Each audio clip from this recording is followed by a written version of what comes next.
Hey guys, we are back. It's Ted Bogert with the TED Show. I'm super excited to be back. And the first guest I have is David Coker. Welcome to the show, David. I am excited to talk about luxury. I think I told you guys in the notes from the post today. Wasn't really sure how to work that, and then I realized, wait, luxury is an okay word. It doesn't have to be bad. It's a good word. It's a solid word. It all depends on your mindset, and so I'm very excited to talk about how to live in luxury with David Coker. Welcome. Thank you so Welcome, much, my Ted. friend. Thank you so much for Very having excited. me. We got Darius in the back. We got B taking B-roll, BTS stuff. She's all good. So it's been a great 2 weeks for me. Thanks for all the congratulations on the baby. I really appreciate it. It's good to be back in town and working it.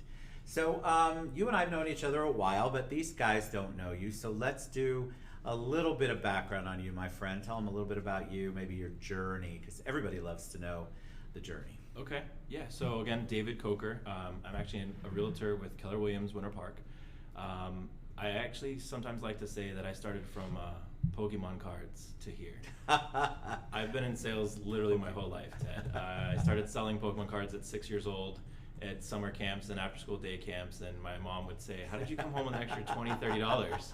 I gave you lunch money. But so I've always been in sales. I've actually had 3 businesses prior to getting into real estate. I used to own a supplement company in Oviedo, and I went to school for business. But so I've always been gravitated towards this type of industry, and I love it. So you did Pokemon cards, so I have to ask that because yes. you know, we have at Ted's Community, we've got an initiative that's all about kid entrepreneurs.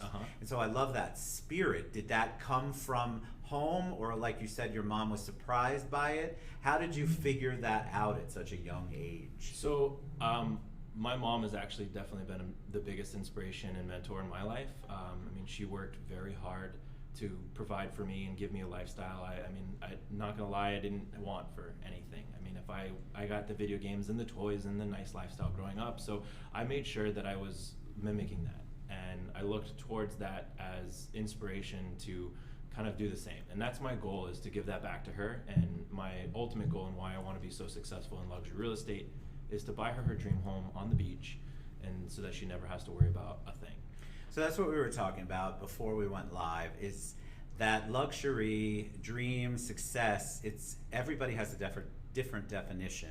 100%. And everybody has a different idea. Everybody has a different idea of abundance. What's important to them? What are they trying to attract? What is it they want? We do all these vision boards. We do all this stuff where we're talking 24/7 about it. Yeah. And I think everyone's is different. If you've ever been to one of those, you know that people have different things. Like what is important to you isn't necessarily important to me. You talked about a putting drive. I'm not a golf person unless the beer card person. A chipping green. Chipping and putting green in the backyard. And for me, it's a closet with a bar in it. I mean, this is luxury. So talk about that. Talk about how you really got into being the luxury guy. What was it about the word luxury, and how did you figure out how to define that? So for me, it's always been about the lifestyle. For me, luxury, it is a lifestyle. I've always liked cars, watches, just nice clothing. My mom always made sure I had nice polos, shirts, and I always looked nice. They didn't have to be expensive, but I was always looking good and feeling great. And so to me, it was lifestyle. And I started to look towards that in the future as I grew up. And obviously most guys, they love sports cars and stuff like that. So I kind of gravitated in that realm. And then I also branched into sales as I've sold luxury watches. I've sold luxury high-end jewelry. Yep. So I used to work for Movado. So I've sold jewelry. I'm also diamond certified, and because I used to work for Jared too. So before I got into real estate, I had many facets in sales. And so I kind of started to build my idea of what I liked in luxury. And so it became that lifestyle. And like you said, it's different for everybody. Right. My goals and my dreams and what I think are success and what I think luxury are different from everybody else's. And I mentioned one of my clients that we had sold her a house, and her dream was just to have a pool house in Florida and retire. And it wasn't even $300,000, $400,000, $500,000 house, but it was her dream. And to her, that was luxury. And to her, that was what her success level was. Because she got the pool, she got Florida. Yep. So you checked off all the boxes. And I think people get caught up in, reality TV is fun to watch, but it certainly can put you in a different spin as far as what your expectations are. And so if you see, Kim and Kanye on the private jet all the time, you may want that, Right. and that may be your definition of luxury. Are you ever going to attain it? I don't know. I don't want to tell you you're not. But I think it's important for you to figure out what it is that means luxury to you, that isn't defined by what you're seeing on the tube. 100%. And I actually have always told myself, especially after selling high-end jewelry, I learned very early on, you don't ever want to sell or benefit from your wallet. So you don't want to come from your wallet. Your wallet is different than everybody else's wallet. So what something might be expensive or cheap to you might be not expensive or cheap to them. So you can't do that in the luxury realm as well. Something that you see as a $1 million house, it's a gorgeous house. And to somebody that might not be an expensive house. Correct. So that might be just something that they're picking up for a vacation home, or it's their 6th family home, they're buying it for their kids. Or again, my client who bought a house for only a couple $100,000 was her dream house. And I think that's important too. Like for me, I have friends that have purchased multiple acres, 20 acres. Ted, it's beautiful. It's in the mountains of Tennessee or Right. North Carolina. And I'm like, I'm sorry, where's the Starbucks? Yeah. Where's the bar? Right. Yes. And do you have enough money if you said earlier, your success, my success, completely different. Yeah. I think people get caught up in comparing themselves. Social media is such a positive thing, but we've talked about it on the show before. If you're utilizing it and you're feeling bad every day because you don't have what you think David has, or what you think I have, or you think whomever it is you look up to on social media has, then you're probably not doing yourself a great service, and you kind of need to back off and figure out what it is that's important to you and what's luxury, what's your next step. So what do you encourage people to do if somebody says, all right, David, I want to live the luxury lifestyle? How do you have that conversation with them in the world that you live in? So the first thing I want to do is ask them a couple questions. Find out what their real dreams are and what's driving them. Your why and what your driver is everything. If your why is going to be your kids, or your why is going to be because you want a number, there's a lot of different reasons why you want to do something. And to me, that's everything.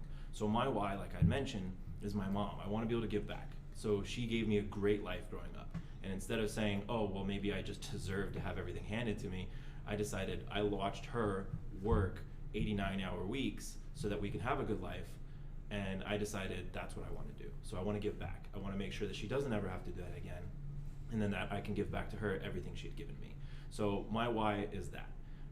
Also, I want to be able to be, again, my definition of success is to be financially free enough to where me and anybody I care about in my family and friends don't ever have to want for something. If they come to me and they need help, or I don't want to ever have to say no.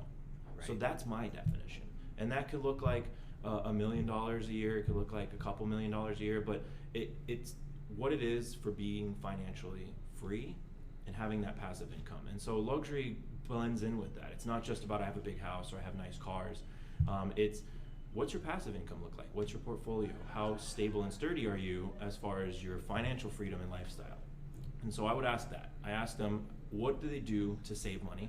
And how much do they pay themselves back? I mean, we get paid, especially in real estate, we're on a commission based. Right. And even if you're on a salary based or an hourly based, how much do you pay yourself back? And I'm not talking about at the end of the year you look at your taxes and you say, okay, I made this amount of money. No. Do you take 10, 20, 30% of every single paycheck and do you put it into an account for you? Just you. Not for charity, not for your family, just for you. Do you put it into a 401k or a Roth IRA, or do you put it into stocks and bonds? Do you put it into a savings account? Do you stick it under your mattress? Where do you put that money? And it has to be specifically for you. So that's another big thing, because reading books and looking at mentorships and following a lot of these wealthy, successful people, that's a big, big thing that they do. But I think people don't, I love this, because I think people would never associate saving with luxury. Yep. Because people think it's this grow on trees, you're born with it or you don't have it. They like to hear the Bezos stories and the things like that, but they don't realize how much blood, sweat, and tears went into it. And savings is a big part of it. Treating yourself, paying yourself is a big deal. When you're an entrepreneur or business owner, it's very difficult because you have to keep the lights on, you have to pay your staff first always. Yep. You have so many other things that you're doing, you have to pay the government. There's so many things that you're taking care of, And a lot of times we forget self-love.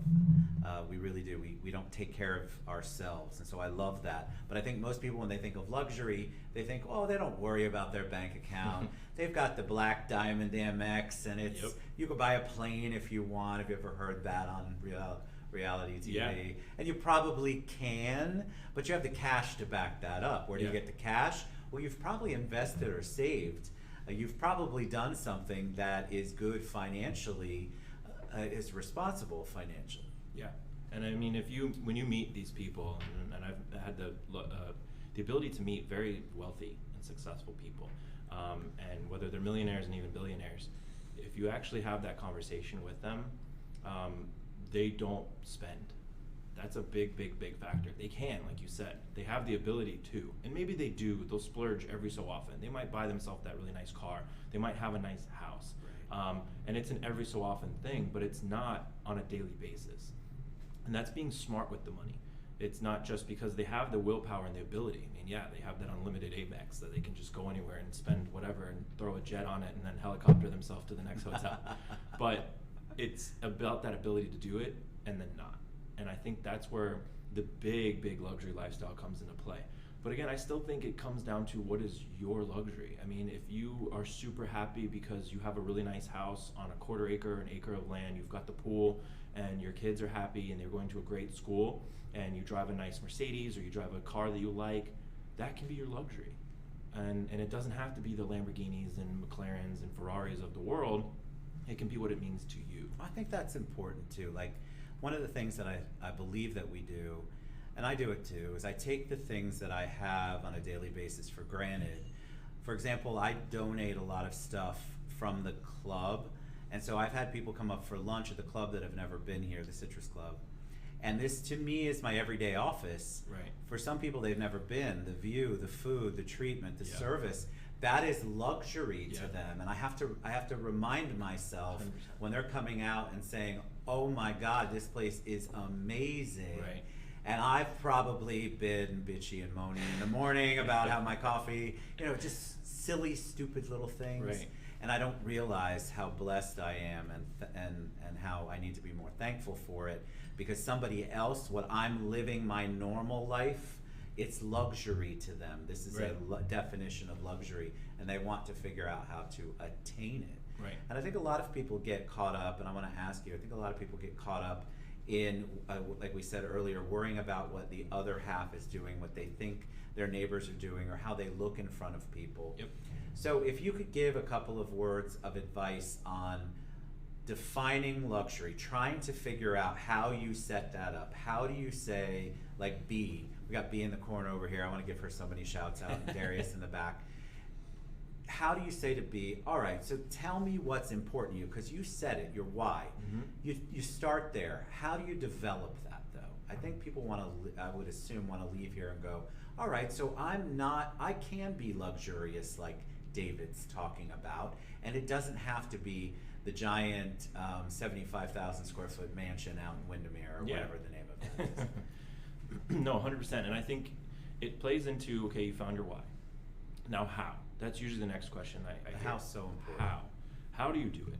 So I would say that the next step is find what you like to do. It doesn't have to be right away, unless you know that you love painting and you love working on cars or you love something, then great. Then follow that and crush it in that realm. But if there's things that you like, I really have always liked sales my whole life. Like I said, Pokemon cards at 6 years old. So that's where I've been gravitated towards forever. Now, I don't know if you've ever read the book Outliers, but I've heard about it. So it's a great book. And then they talk about the 10,000 hours. So putting in your 10,000 hours, because there are no overnight millionaires, none. And so did y'all hear that? Because I think people believe there are. I know, they do. But if you think about it, and they talk about in the book Jeff Bezos, they talk about Mark Zuckerberg, they talk about Steve Jobs and Bill Gates. And we look at these people and how they blew up because the tech boom in the late 1990s and early 2000s blew up. And so they made a lot of money quickly, but it wasn't overnight. They put in 10,000 hours before that. Bill Gates and Jeff Bezos were born in the same year, and they started around the same time working on computers. Now the computers were about the size of this room at that time. But back in the day, man. Exactly. So, but they had early access to that, and they took over 10 years from the time they were 18 to the time they were 25, 28, 29, 30, they had over 10 years of experience, 10,000 hours of experience with computers. So what do you think that they were doing in the game when they were 25 and 30 years old, when everybody else just found out what a computer was?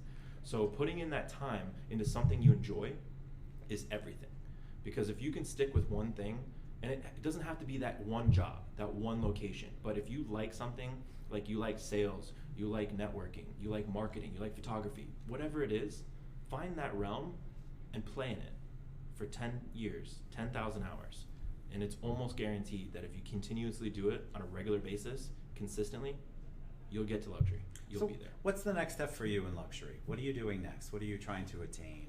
I think it's good to share, like, what's your upcoming goal? You've reached many of your goals, but what I want to tell you guys is we've both reached many of our goals, but we still have goals. We still have dreams, desires, things that we want to succeed in, that we haven't mastered yet. So what's next for you? So one thing I want to preface with before I mention that is, just because I'm a luxury agent, and I've actually come across this in real life, where I've had a friend of mine that didn't think that I sold his style house anymore. He thinks because he sees that I post mansions and I post nice houses and luxury, and I promote luxury, that I don't work in that space, and I do. I sell everything from $80,000 condos to $3-4 million houses. So it's not, again, about just being luxury. I do all of it, and I love working in that space because, again, I love what I do. So that's the preface of that. And then to kind of continue forward with that, I want to grow that. I want to start to build my team. That's kind of what I'm working on now within inside of the brokerage, and expand to becoming just a Central Florida luxury agent. I was born and raised here in Orlando, and I love living here in Orlando, and there's a lot to be had here. We have the luxury, we have the just everyday activities that you can do, great restaurants, food, obviously we have the theme parks, but I want to be the luxury guy in Central Florida, and I want to be synonymous with that. So whenever you think about luxury, you think about real estate in general, especially in Central Florida, I want to be that guy. And that's my goal, to build a team where we're just out crushing it, and then I'm helping other people grow in their business. I think that's the other thing too with luxury. People, it seems like we're taught a lot, or at least in the media, if you're experiencing anything luxurious, you should feel guilty. Right. And I think that that's such a wrong mindset. So helping people can be part of everything that you're doing luxury, because it could be that the luxury for you is being able to help other people, being able to live the lifestyle you want and still be able to give to people who don't have that, or be able to inspire them, which 100%. is what you're doing. And I love that, because I'm mentoring right now an agent that I'm kind of taking under my wing. I also do some classes at our office, because I like to help. Whatever I know, I want to share that. It doesn't make any sense to hold all of that in, because I'm not competing against everybody in the world. I'm actually only competing against myself and constantly growing within. And one of my favorite quotes is, if I look very tall, it's because I'm standing on the shoulders of giants. I love that. And somebody else taught me to get to where I am, and I love to teach others to get to where they want to be. Well, and I think that's great, because people do tend to want to hoard their information. Yep. Because they come from, I'm going to call it famine. There's another word for it. They don't come from They come from lacking. A lack. mindset. That's the word. Lacking lack mindset instead of an abundance mindset. Correct. And I think if you come from a lack, then you want to hold everything in. Yep. And to me, that is the worst possible thing that you could do. Agreed. And I think that if you're sharing something and somebody does amazing things with it, then you've planted this seed that is just awesome. It all does come back to you, by the way, I promise. Oh, yeah. It really does. All right, so we're going to share all of David's contact information, how you can reach out to him, how you can learn more about the luxury guy, how you can learn more. And if you look at his social media, you look at the things that he's doing, it's really forward thinking, and I give you big kudos, you and B and whoever else you have on your team, because that's what we want. People are they're really desiring more information, and they're desiring it in a way that they're not bored out of their ever-loving minds when they get presented the information. You guys do an amazing job. You mentioned mentor earlier, but I do want to talk more about that a little bit. We're big on mentorship. Yeah. I think if you're not mentoring someone, you're missing out too. It could be in the community, it could be in your office, it doesn't matter. Yep. Somebody somewhere helped you along the way, and I really, really want to encourage people to get more involved. So we love to give a shout out to someone who's mentored you, who's made an impact. You mentioned your mom earlier. I'm assuming that's where you're going, but I'm going to let you take it from here. Yeah, I definitely would. My mom has definitely been my driving force and my mentor, looking up to her and her work ethic. And again, I mean, she was very young when she started to work. I mean, she was actually, her little bit of backstory is she graduated high school and bought a house and got married the same year, working 3 jobs. So she's definitely a hard worker, and I looked towards that. And I've kind of tailored it to my business and my lifestyle as well, because working smart is also conducive like working hard. In mind, and that's the biggest key I can say to success. I love it. All right, you're a joy to have on. Thank you, David Thank you so Coker, much, Ted. the luxury guy. We got B. Darius. We love you guys. We'll be back very soon. Got a short week this week, but we have a lot of great content, a lot of great ideas, many, many wonderful journeys, including David's. Thanks for being on the show. We love you guys. We'll be back tomorrow. Thanks, guys. Mwah. See ya.